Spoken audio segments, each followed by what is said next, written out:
Hello friends, आज हम लोग इस वीडियो में स्टार्ट करने वाले हैं बिहार स्पेशल के जितने भी इंपॉर्टेंट टॉपिक हैं, जैसे यूरोपियन का आगमन। आज हम लोग एक टॉपिक को इस वीडियो में कवर करेंगे और जितने भी एग्ज़ाम होते हैं बिहार स्पेशल, जैसे बिहार एसएससी हो गया और फिर बिहार बीपीएससी हो गया, तो उसमें इस टॉपिक को पढ़ने के बाद एक भी क्वेश्चन नहीं छूटेंगे। जैसे अराइवल ऑफ यूरोपियन ट्रेडर्स इन बिहार, जैसे आगमन जब हुआ था हम लोग का बिहार में, तो जितने भी इम्पॉर्टेंट पॉइंट्स हैं, टॉपिक हैं, मैंने सारे इस वीडियो में कवर किया है। इसके बाद हम लोग ट्रैवल मूवमेंट को कवर करेंगे नेक्स्ट वीडियो में, उसके बाद गांधीयन फेज को कवर करेंगे। और इस वीडियो को देखने के बाद, इस वीडियो को पढ़ने के बाद आप लोग का एक भी क्वेश्चन नहीं छूटेगा एग्ज़ाम में, जितने भी बिहार स्पेशल से एग्ज़ाम में कोई भी क्वेश्चन पूछे जाते हैं। तो चलिए वीडियो को स्टार्ट करते हैं। तो पहला टॉपिक आप लोग यहाँ पे देख रहे होंगे। आज हम लोग ने टॉपिक लिया है,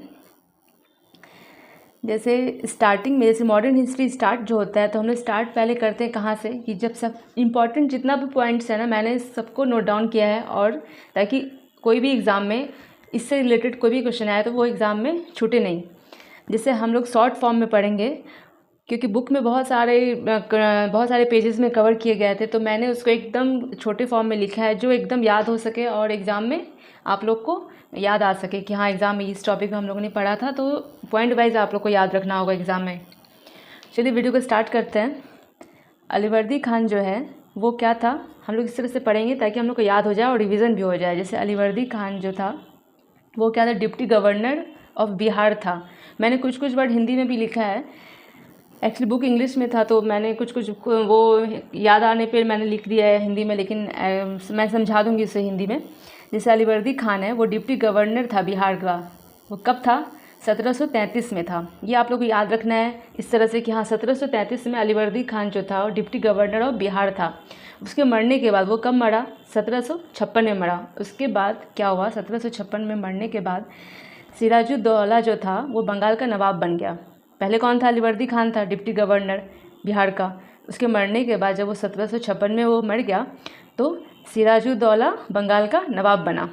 जब सिराजुद्दौला बंगाल का नवाब बना तो उसके अगेंस्ट ना बहुत सारा पॉलिटिक्स होने लगा। जैसे उसकी जो खुद की जो चाची थी घसीटी बेगम, और उसका जो मतलब खुद का कज़न था नवाब शौकत जंग और जनरल मिराज फर, ये उसका दामाद था, अलीवर्दी खान का दामाद जो था शौकत मिराज फर, तो वो सारे लोग मिलके इसके खिलाफ ना पॉलिटिक्स करने लगे। तो इसको ये समझ में आने लगा कि ये लोग मेरे अगेंस्ट में हैं। तो क्या किया सिराजुद्दौला ने, घसीटी बेगम को उन्होंने बंदी बना लिया और मीर मदाम को कमांडर बना दिया। पहले मीर जाफ़र था वहाँ पे, तो मीर जाफ़र कमांडर था, तो उसको मीर मदाम को कमांडर बना दिया मीर जाफ़र को हटाने के बाद। ये दो पॉइंट समझ में आया। पहले अलीवर्दी खान था डिप्टी गवर्नर ऑफ बिहार, उसके मरने के बाद सिराजुद्दौला बंगाल का नवाब बना। जब वो बंगाल का नवाब बना तो उसके अगेंस्ट बहुत सारे पॉलिटिक्स होने लगे, उसके अपने ही रिश्तेदार पॉलिटिक्स करने लगे, तो उन्होंने वो घसीटी बेगम को बंदी बनाया, लास्ट में मीर जाफ़र को हटाया, उसके बदले मीर मदाम को कमांडर बनाया। यही दो पॉइंट्स क्लियर हो गए होंगे। नेक्स्ट पॉइंट की तरफ बढ़ते हैं। उसके बाद क्या हुआ, बैटल ऑफ मनिहारी हुआ। कब हुआ बैटल ऑफ मनिहारी? ये हुआ 1756 में हुआ, अक्टूबर में। ठीक है, इसमें कौन कौन किसके किसके बीच में हुआ? सिराजुद्दौला हरा दिया किसको? शौकत को हराया, उसको मार भी दिया वो। बस इम्पॉर्टेंट इतना, बहुत कुछ इसमें याद नहीं रखने का बात है, इसमें बस याद रखना है आप लोग को कि एक बैटल ऑफ मनिहारी हुआ था। कब हुआ था? 1756। बस इतना ही पूछा जाएगा कि बैटल ऑफ मनिहारी कब हुआ था, या फिर सिराजुद्दौला और जब शौकत के बीच कौन सा बैटल हुआ था। इस तरह से ही पूछा जाएगा एग्ज़ाम में, तो वो याद रखना पड़ेगा। अगर आप लोग एक दो बार रिविज़न कर लीजिएगा तो ऑब्वियसली दोनों चीज़ याद हो जाएगा। इम्पॉर्टेंट होता है battle of Plassey. Battle of Plassey बहुत इंपॉर्टेंट है, ये हर एग्ज़ाम में पूछा जाता है। बिहार के इनफैक्ट दूसरे एग्ज़ाम में भी, बिहार के दूसरे एग्ज़ाम में भी, अगर बिहार के मतलब दूसरे स्टेट वाले एग्ज़ाम में भी पूछा जाता है, लेकिन स्पेशली अगर बिहार का एग्ज़ाम हो तो ये क्वेश्चन मोस्ट इंपॉर्टेंट होता है, जिससे पूछा जा सकता है बैटल ऑफ प्लासी कब हुआ था। तो सबसे इम्पॉर्टेंट पॉइंट 23 जून को हुआ था, 1757 को। ठीक है, उसके बाद कहाँ पर हुआ था? बैंक ऑफ भागीरथी, मतलब भागीरथी नदी के किनारे हुआ था। किसके किसके बीच हुआ था? तो ये हुआ था सिराजुद्दौला के बीच हुआ था और ईस्ट इंडिया कंपनी के बीच हुआ था। तो इसके पहले क्या हुआ था ना, जब ये लड़ाई जब होने वाला था, तो उस समय उसके पहले से उसको सिराजुद्दौला को पता चल गया था मेरे अगेंस्ट कौन कौन है।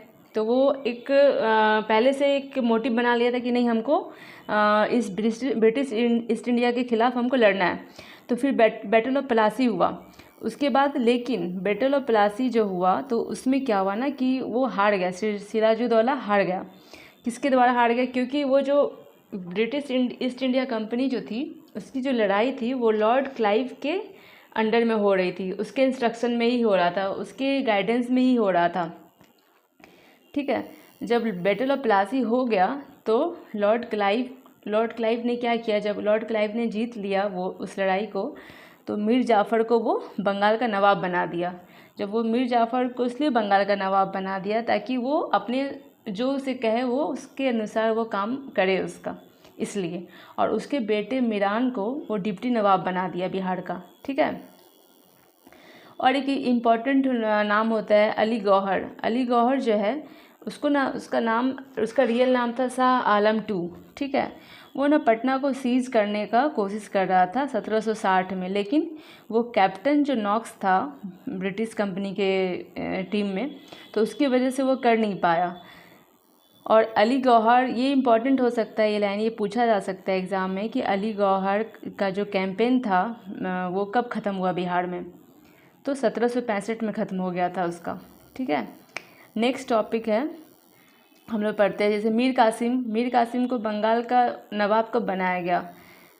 1760 में बनाया गया। तो जब मीर कासिम को बनाया गया 1760 में बंगाल का नवाब, तो वो क्या किया ना, तो मुर्शिदाबाद में पहले कैपिटल था तो वो उसको मुंगेर ट्रांसफ़र कर दिया। ठीक है, हो गया। उसके बाद हम लोग आते हैं बैटल ऑफ बक्सर। जब बैटल ऑफ बक्सर होने वाला था तो उस समय क्या हुआ ना, मीर कासिम जो था, मीर कासिम को इंटरफेरेंस पसंद नहीं आ रहा था अंग्रेज़ लोग का, ब्रिटिश कंपनी का। और ब्रिटिश कंपनी को भी समझ में आ रहा था कि ये जो मीर कासिम है मेरा बात नहीं मान रहा है, ये जैसा हम चाह रहे हैं वैसा के लिए ये कर नहीं रहा है। तो वो क्या किया मीर कासिम से ब्रिटिश खुश नहीं थे, इसलिए मीर कासिम को वो हटा दिए, बंगाल के नवाब के पोजीशन से हटा दिए। तो मीर कासिम क्या किया, वो गया पटना गया वो एक टीम बनाने के लिए। जैसे टीम पटना गया, वो शुजादौला से अवध के जो थे वो उनसे मिला वो, उसके बाद शाह आलम II से मिले, उसके बाद तीनों ने मिलकर ईस्ट इंडिया कंपनी के ख़िलाफ़ लड़ाई की। तो उस लड़ाई का जो नाम हुआ बैटल ऑफ बक्सर हुआ। ठीक है, लेकिन जो ईस्ट इंडिया कंपनी की जो के टीम से जो उसका लीडरशिप जो था वो सर हेक्टर मुनरो कर रहे थे। तो लेकिन इसमें भी ईस्ट इंडिया कंपनी जीत जाती है और फिर लास्ट में शाह आलम II को राइट ऑफ दीवानी देना पड़ता है, जैसे कलेक्शन रेंट देने का। जैसे अगर बिजनेस करना है तो वो रेंट कलेक्शन करने का परमिशन देना पड़ा उसको। ठीक है, कहाँ पे देना पड़ा? बिहार, उड़ीसा और बंगाल में। ठीक है, फिर लॉर्ड क्लाइव जो है वो जो है ना वो इम्प्लीमेंट किया डायरेकी सिस्टम। वो क्या था? द्वैत शासन लागू किया।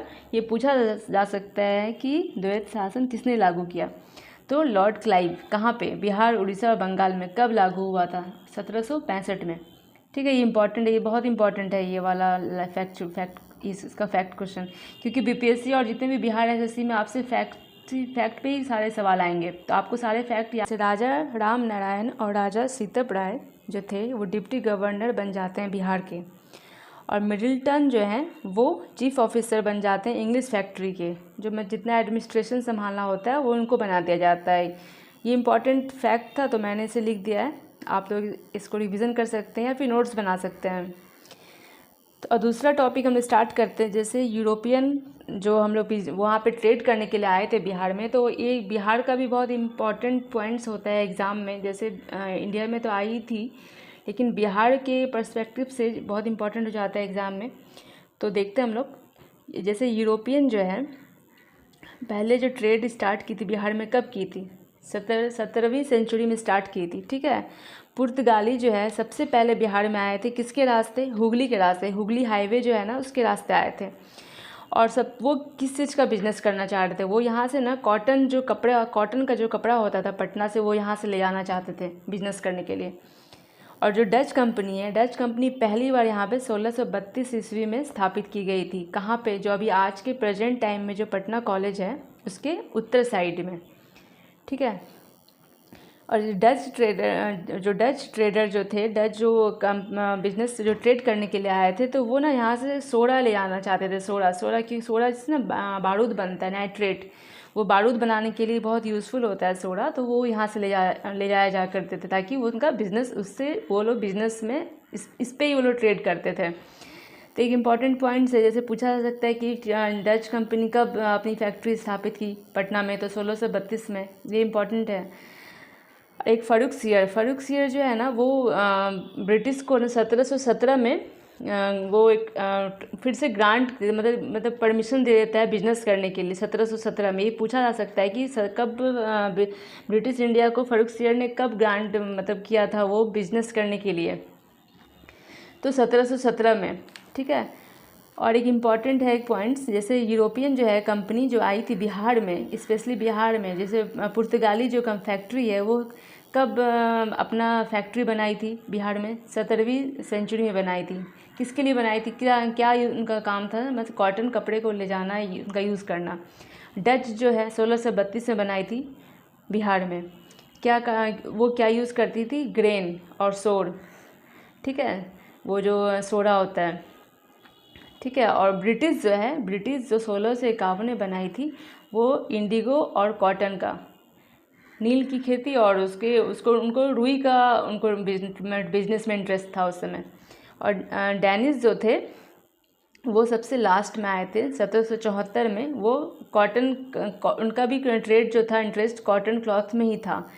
और कुछ इंपॉर्टेंट पॉइंट जैसे एग्ज़ाम में पूछे जा सकते हैं, तो मैंने उसे भी नोट डाउन किया है यहाँ पर। जैसे यहाँ पे पूर्णिया डिस्ट्रिक्ट जो है ना, वो सेंटर बन गया था सन्यासी रेबिलियन का, ठीक है। कब बना था, 1770 में, ये इंपॉर्टेंट है। जैसे परमानेंट सेटलमेंट सिस्टम जो है वो लागू कब, जो सर जॉन सोर जो थे, उनका आइडिया था कि परमानेंट सेटलमेंट लागू किया जाना चाहिए बिहार में, ठीक है। लेकिन ये किसके द्वारा लागू किया गया था बिहार में, गवर्नर जनरल लॉर्ड कॉर्नवालिस के द्वारा। कब किया गया था, 1793 में। ये इम्पॉर्टेंट है ईयर, इसको याद, एग्ज़ाम में पूछा भी गया है बहुत सारे एग्ज़ाम में। और जैसे ईस्ट इंडिया कंपनी जो है ना, वो उसको कब बिजनेस करने का दीवानी राइट कब मिला था बिहार में, 1765 में मिला था। जितने भी इंपॉर्टेंट फैक्चुअल जो क्वेश्चन हो सकते हैं एग्ज़ाम में पूछे जा सकते हैं, मैंने उसे यहाँ नोट डाउन किया। उतना बड़ा नोट्स मैंने नहीं बनाया ताकि याद करने में प्रॉब्लम होगी, इसलिए मैं जो जितने भी क्वेश्चन आप पूछे गए होंगे बीपीएससी में या फिर बिहार एसएससी में और सीजीएल जो आने वाला है, आप देख लीजिएगा कि इस टॉपिक से इतने में ही क्वेश्चन आया हुआ होगा।